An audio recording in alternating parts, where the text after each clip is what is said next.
Okay, so we've just had a selection of short films, and if I can start with yourself, tell us who you are and what the short film was that you've just delivered to us. Okay, my name is Michael Bicarregui and I directed Overpowered, which is a 15-minute mockumentary about superheroes who can't find jobs that make use of their superpowers, so they just have to have normal jobs.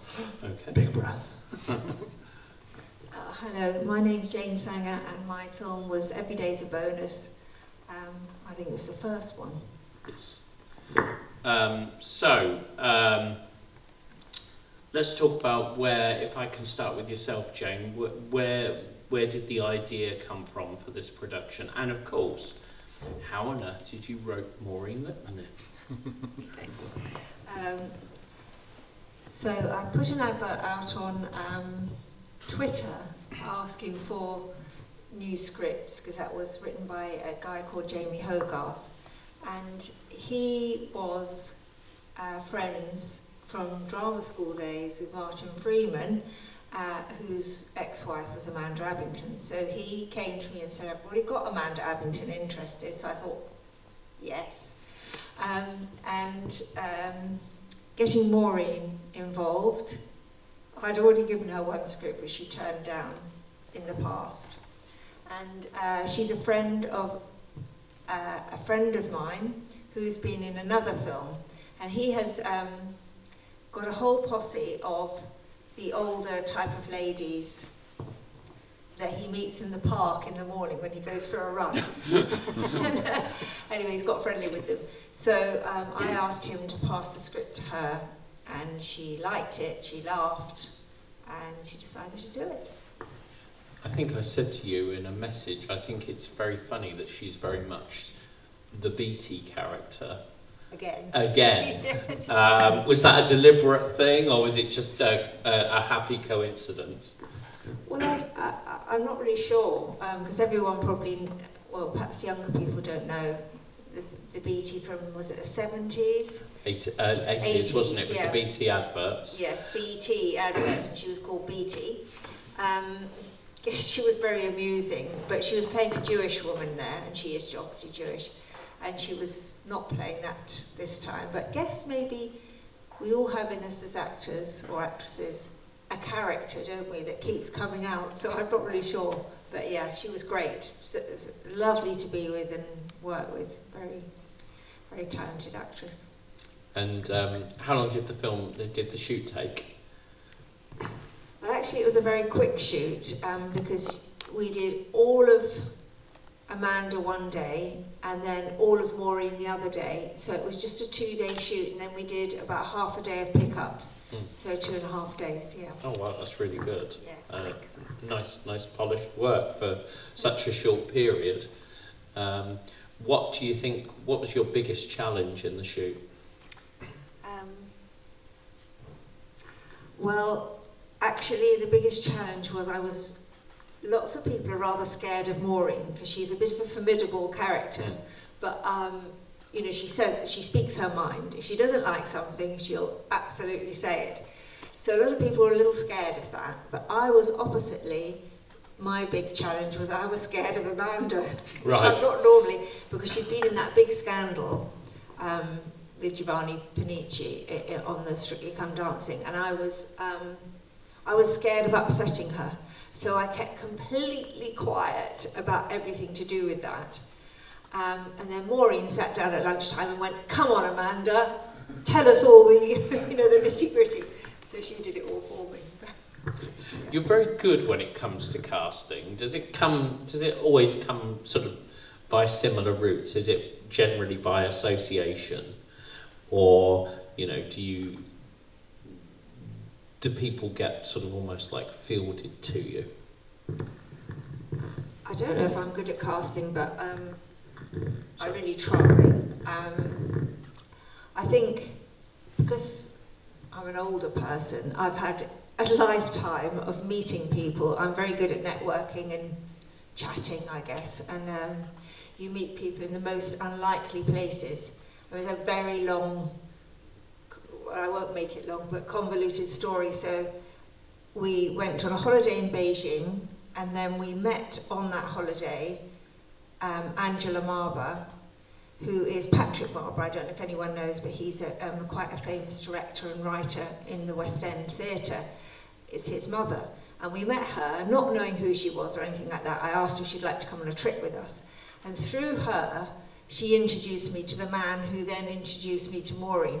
So it's kind of like an ongoing, you know, I'm always chatting and always networking. Yeah. I saw Joseph Milson out there. Yeah. And so I talked to him and I said, oh, I've just got the script for you, Joseph. And yeah. That's just, you know, what you do. Yeah, no, absolutely. And someone else you're familiar with is also showing a film at the same time, Sam Weeks.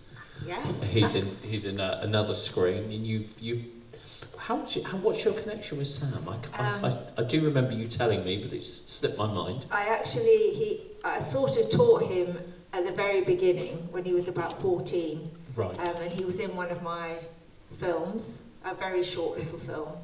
And he lives quite near me. I knew his parents from school.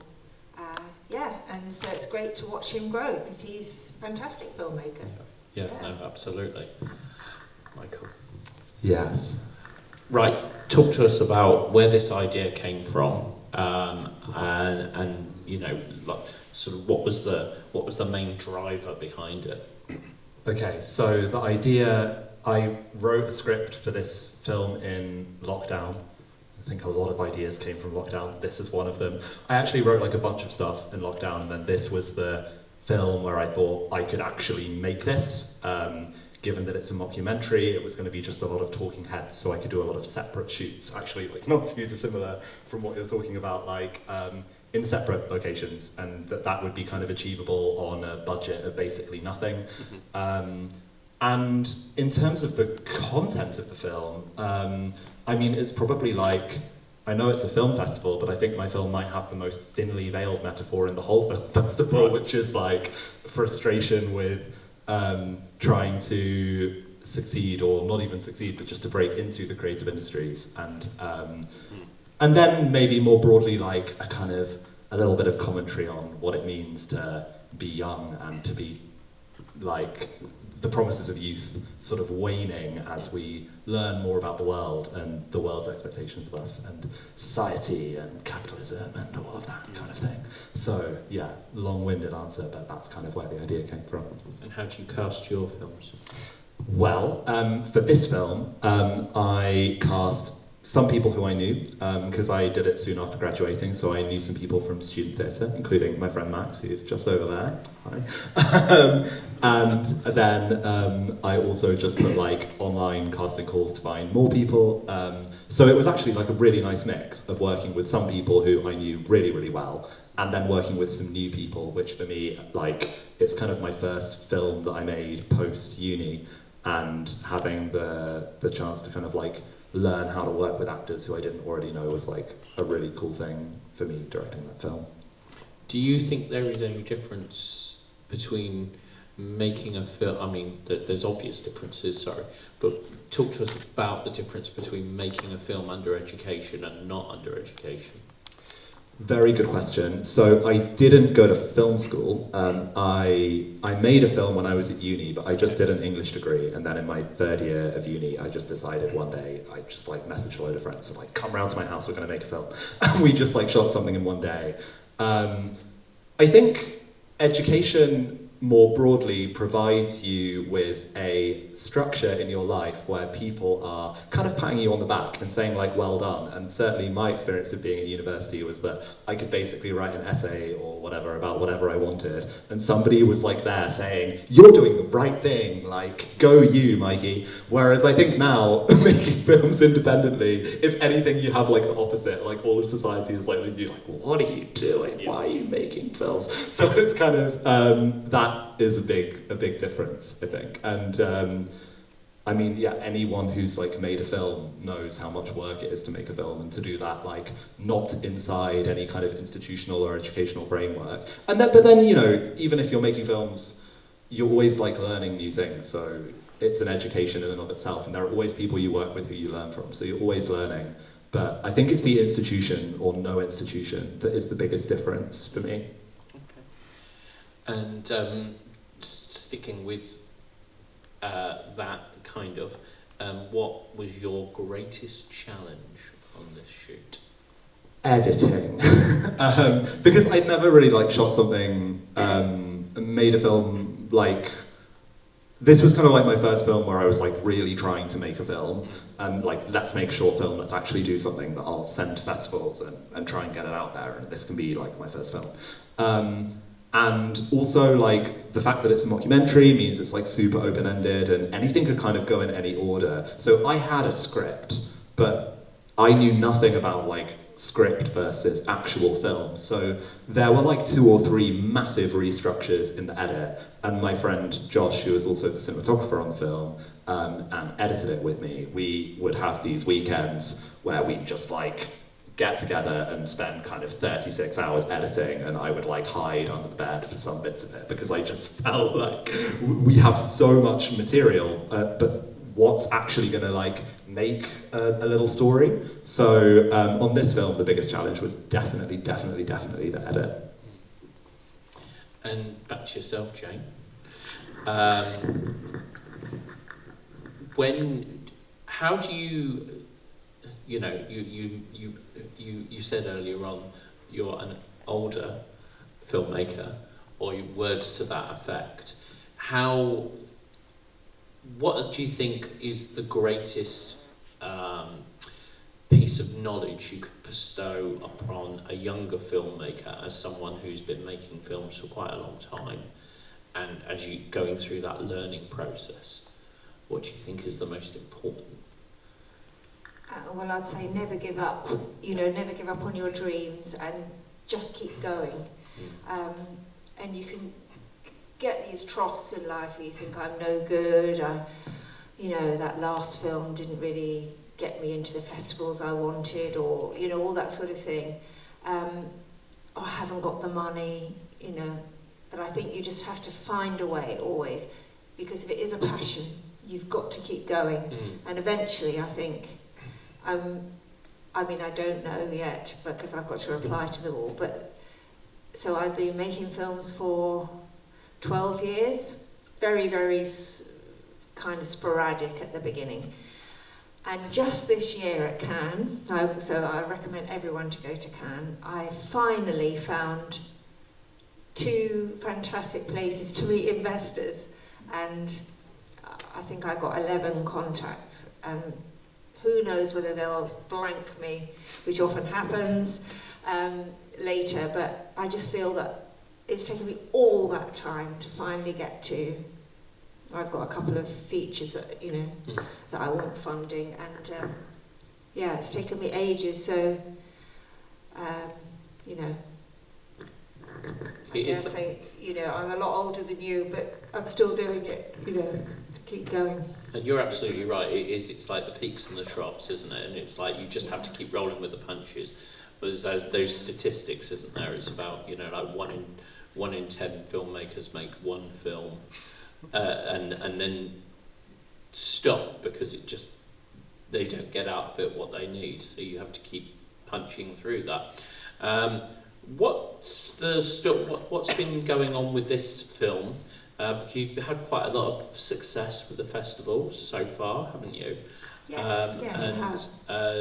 And have you got any more sort of lined up following from this?